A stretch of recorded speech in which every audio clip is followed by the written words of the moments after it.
आप सभी का हमारे चैनल पर बहुत बहुत स्वागत है। चैप्टर नंबर 9 के न्यूमेरिकल्स हम कंप्लीट कर चुके थे और अब हम बात कर रहे हैं चैप्टर नंबर 9 के जो पिछले सालों में बोर्ड के पेपर्स में जो जो क्वेश्चन आए हैं वो हम यहाँ देखना चाह रहे हैं। और आपसे मैं ये रिकमेंड करूँगा कि जो क्वेश्चन आप यहाँ देखो उसके आंसर यहाँ तो मैंने नोट नहीं कर रखे, किसी किसी के कर रखे हैं, लेकिन आपको मैं ये रिकमेंड करूँगा कि आप क्वेश्चन नोट करें और क्वेश्चन नोट करने के बाद उसके थ्योरी में जाकर उसके आंसर को अच्छे से याद करें, याद करके फिर यहाँ बिना देखे मन से लिखें। यही मैं आपको रिकमेंड करूँगा।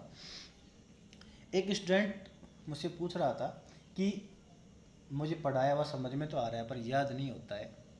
उसका याद करने का तरीका समझिए आप। किसी भी जो डेरिवेशन वाला टॉपिक है उसको कम से कम 4 बार आप ध्यान से समझें, ध्यान से पढ़ें और उसको एक एक स्टेप को समझते हुए उसको याद करने का प्रयास करें। उसके बाद उसको बंद कर दें कॉपी को और रफ कॉपी लें और रफ कॉपी में उस डेरिवेशन को यूं का यूं उतार दें। अगर कहीं आप अटक रहे हो बीच में तो फिर आपको उसको बीच में पेज खोल के देख लेना है और वापस उसको लिख लेना है, लेकिन फिर आपको उस टॉपिक को दोबारा रफ कॉपी में लिखना होगा। जब तक ऐसा करते रहो जब तक आप 100% तरीके से उसको अपनी कॉपी में लिख न लो बिना किसी हेल्प के। और अगर आप ऐसा एक बार कर लेते हो और आप वहाँ एक बार पढ़कर आपने रफ कॉपी में नोट कर लिया, याद हो गया उस समय आपके, फिर आप उसके ऊपर ध्यान न दें। भूलोगे इसमें तो कोई शक ही नहीं है, सभी भूलते हैं, मैं भी भूलता हूँ, आप भी भूलोगे, लेकिन जब एग्जाम टाइम आएगा, जब आपको उसकी आवश्यकता होगी, उस समय आपको एक बार रिवाइज करते ही वो पक्का याद हो जाएगा। तो इसका तो एक ही थ्योरी है कि याद करो और फिर उसके ऊपर से नज़र हटा लो। फिर आप ये झांक के मत देखो कि गाउस का नियम का जो पहला एप्लीकेशन है वो मुझे अब याद है कि नहीं है। अब आप 9वां चैप्टर पढ़ रहे हो तो अब आपका फोकस 9वें चैप्टर पे होना चाहिए, न कि पहले चैप्टर। जब आपका कोई किसी प्रकार का टेस्ट वगैरह हो या आप रिवीजन करो उस समय आप उस पर फोकस करो। तो किसी भी टॉपिक को 3-4 बार समझो, समझने के बाद उसको रफ कॉपी में लिख के देख लो। अगर आप ऐसा कर लेते हो तो वो आपको याद हो गया और फिर उसको भूल जाओ, फिर उसकी तरफ ध्यान मत दो। इस तरीके से आप आगे बढ़ें। जब आपको उसकी आवश्यकता होगी एक बार रिवाइज करते वो आपको पक्का याद हो जाएगा। चलिए अगले हम पेपर 2012 की बात कर लेते हैं। क्यूरी ताप की परिभाषा दीजिए, लोहे के लिए इसका मान लिखिए। तो देखो, वह ताप जिससे कम ताप पर पदार्थ लोह चुंबकीय पदार्थ की तरह तथा जिससे अधिक ताप पर पदार्थ अनुचुंबकीय पदार्थ की तरह व्यवहार करता हो, क्यूरी ताप कहलाता है। लोहे के लिए क्यूरी ताप 770 डिग्री सेंटीग्रेड होता है। वहाँ थ्योरी में आपको केल्विन में लिखाया हुआ था, इसलिए वहाँ आपको अलग पाठ्यांक देखने को मिलेगा। अगला क्वेश्चन है, चित्र में वर्णित स्थिति के लिए संधारित्र की ध्रुवता की प्रागुप्ति कीजिए। प्रागुप्ति का मतलब होता है ज्ञात करना। और ये न्यूमेरिकल ये क्वेश्चन आपको मैंने जो अति लघुत्रात्मक क्वेश्चन थे उसमें पढ़ाया था। आप वहाँ से इसके आंसर को नोट करें। यहाँ तो मैंने डायरेक्टली लिखा है आंसर कि संधारित्र की कोई ध्रुवता नहीं होगी, पर क्यों नहीं होगी इसका रीजन आपको मैंने वहाँ पर बताया था। क्लियर? आगे देखो, भूचुंबकीय अवयवों के नाम लिखिए और उनमें से किन्हीं दो की परिभाषा दीजिए। ये सवाल भी 1+1 अर्थात 2 नंबर का आया था। ये भी मैंने आपको करवा रखा है, आप वहाँ से नोट करें। भंवर धाराओं के 2 अनुप्रयोग समझाइए, 2 नंबर का आया था। ये भी मैंने आपको करवा रखा है, आप वहाँ से नोट करें। पेपर 2013, फैराडे का विद्युत चुंबकीय प्रेरण का नियम लिखिए, 1 नंबर का। देखो क्या कह रहा है, फैराडे के अनुसार जब किसी कुंडली अथवा बंद परिपथ से गुजरने वाले चुंबकीय फ्लक्स के मान में परिवर्तन किया जाता है तो कुंडली में प्रेरित विद्युत वाहक बल तथा प्रेरित विद्युत धारा उत्पन्न होती है। इसे क्या कहते हैं? फैराडे का विद्युत चुंबकीय प्रेरण का नियम कहते हैं। नमन कोण या आनति कोण को परिभाषित कीजिए। नमन कोण का मान ज्ञात कीजिए जिसके लिए किसी बिंदु पर पृथ्वी के चुंबकीय क्षेत्र के क्षैतिज घटक तथा ऊर्ध्वाधर घटक समान होते हैं। तो देखो, नमन कोण की परिभाषा आपको पढ़ा रखी थी या फिर लिखी मैंने नमन कोण की, कि पृथ्वी के किसी स्थान पर चुंबकीय सुई क्षैतिज के साथ जितना कोण बनाती है उसे नमन कोण कहते हैं। क्लियर? सवाल कह रहा था कि जब ऊर्ध्वाधर घटक का मान क्षैतिज घटक के बराबर हो तो थीटा की वैल्यू क्या होगी। तो ऊर्ध्व घटक बराबर क्षैतिज घटक, बी साइन थीटा बराबर B cos theta, sine theta बराबर कोस थीटा, साइन बटा कोस बराबर 1, टेन थीटा बराबर 1, तो थीटा बराबर हो गया 45 डिग्री आंसर। 2014 में क्या आया था देखो, यदि किसी एकल ध्रुवों का अस्तित्व होता तो चुंबकत्व संबंधी गाउस के नियम क्या रूप ग्रहण करता। 1 नंबर देखिए इसमें कि यदि एकल ध्रुवों का अस्तित्व होता तो चुंबकत्व संबंधी गाउस का नियम निम्न रूप ग्रहण करता। Phi is equal to integration B vector dot d A vector बराबर म्यू 0 क्यू एम। ये थोड़ा डिफरेंस है ना, वहाँ गाउस का जो फर्स्ट चैप्टर में जो गाउस का नियम आया था वहाँ था क्यू अपॉन एप्सिलॉन 0, लेकिन चूंकि चुंबकत्व से संबंधित में म्यू 0 काम आता है तो म्यू 0 लिख दिया और क्यू की जगह यहाँ क्यू एम लिख दिया। क्लियर। इस क्यू एम का मतलब क्या है, यहाँ क्यू एम बराबर बंद पृष्ठ में उपस्थित कुल चुंबकीय आवेश। क्लियर। तो वो इस टाइप का रूप ग्रहण करता। अगला क्वेश्चन, प्रति चुंबकीय पदार्थ किसे कहते हैं, एक उदाहरण दीजिए। देखो, वे पदार्थ जो चुंबकीय क्षेत्र से अल्प बल से प्रतिकर्षित होते हैं प्रति चुंबकीय पदार्थ कहलाते हैं। बहुत सिंपल सी डेफिनेशन है और एग्जांपल है H2N2, H2O Cu और C। क्लियर। अगला क्वेश्चन, क्वेश्चन नंबर 3, निम्न चित्र में दो कुंडलियां AB व CD के बीच एक छड़ चुंबक NS को तीर की दिशाओं में चलाने पर प्रेरित धारा बाईं ओर से देखने पर वामावर्ती होगी।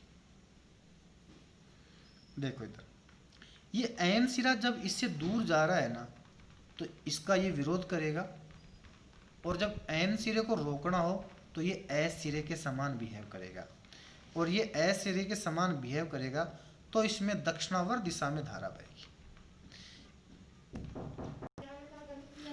देखने पर वामावर्ती होगी। देखो आप, मैं कह रहा था कि इसमें तो दक्षिणावर्त दिशा में धारा बह रही है। अब इसकी देख लो आप, S सिरा इसके पास जाएगा, S सिरा जब इसके पास जाएगा इसको ये रोकना चाहता है, और जब ये इसको रोकना चाहता है तो इसके अंदर S सिरा ही बनेगा तो ये प्रतिकर्षित होगा, और S सिरा बढ़ने के लिए वो दक्षिणावर्त साइड में धारा बहनी चाहिए। तो इन दोनों कुंडलियों में दक्षिणावर्त दिशा में धारा बह रही है, जबकि सवाल कह रहा था कि किस कुंडली में वामावर्त दिशा में धारा बहेगी, तो यहाँ आएगा नहीं। देखो आप आंसर में कुंडली AB तथा CD में दक्षिणावर्त दिशा में विद्युत धारा बहेगी, अतः किसी भी कुंडली में वामावर्त दिशा में विद्युत धारा नहीं बहेगी। क्लियर। अगला क्वेश्चन, स्मॉल r तथा कैपिटल R त्रिज्याओं की दो संकेंद्रीय वृत्ताकार कुंडलियां समकक्ष रूप से स्थित हैं। यदि r ग्रेटर देन r हो तो कुंडलियों के बीच अन्योन्य प्रेरकत्व का मान ज्ञात कीजिए। और ये 2 नंबर का आया था। थोड़ी देर पहले जो न्यूमेरिकल हमने पिछले वीडियो में देखे थे उसमें हमने इसका आंसर करवाया था, वहां से देखें। 5वां है, एक इलेक्ट्रॉन स्मॉल r त्रिज्या की वृत्ताकार कक्षा में v वेग से परिक्रमा कर रहा है, इसका चुंबकीय आघूर्ण ज्ञात कीजिए। ये सवाल भी आपको मैंने थ्योरी में करवा रखा है, आप वहाँ से देखें। पूरक 2014 में क्या क्या सवाल आए थे वो देखिए। अब दो कुंडली A व B के लिए चुंबकीय फ्लक्स फाई एवं विद्युत धारा I के मध्य आरेख दर्शाया गया है। किस कुंडली का स्वप्रेरकत्व अधिक होगा। फाई और I के बीच का ग्राफ हम यहाँ पर देखना चाह रहे हैं, और ये B और A, ऐसा कैसा सवाल मैंने आपको वहाँ भी करवाया था शॉर्ट क्वेश्चंस में भी। तो सीधी सी बात है कि जिसकी ढाल ज़्यादा होगी उसका स्वप्रेरकत्व भी ज़्यादा होगा। तो B की ढाल आपको ज़्यादा दिख रही है तो B का स्वप्रेरकत्व भी अधिक होगा। देखो आंसर में कि स्वप्रेरकत्व L बराबर फाई अपॉन I होता है, अतः जिस ग्राफ की ढाल अधिक होगी उसके लिए स्वप्रेरकत्व भी अधिक होगा। कुंडली B के लिए ग्राफ की ढाल अधिक है, अतः कुंडली B का स्वप्रेरकत्व कैपिटल B अधिक होगा। स्वप्रेरकत्व अधिक होगा, इसको हटाओ।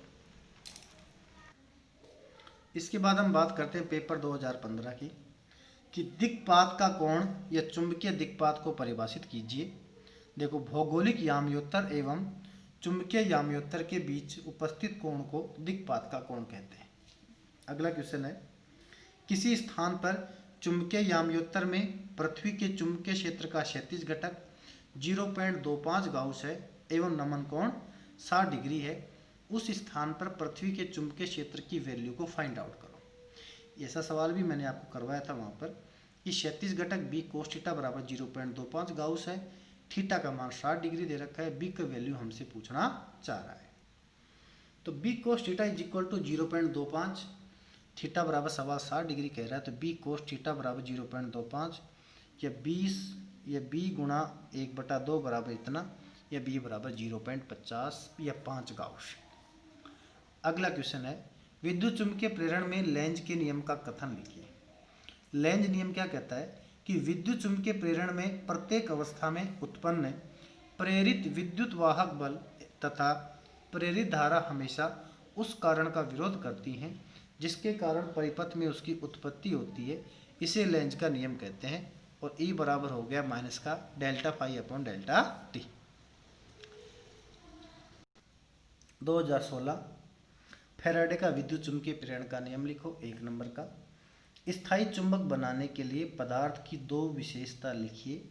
ऐसे पदार्थों के 2 उदाहरण बताइए।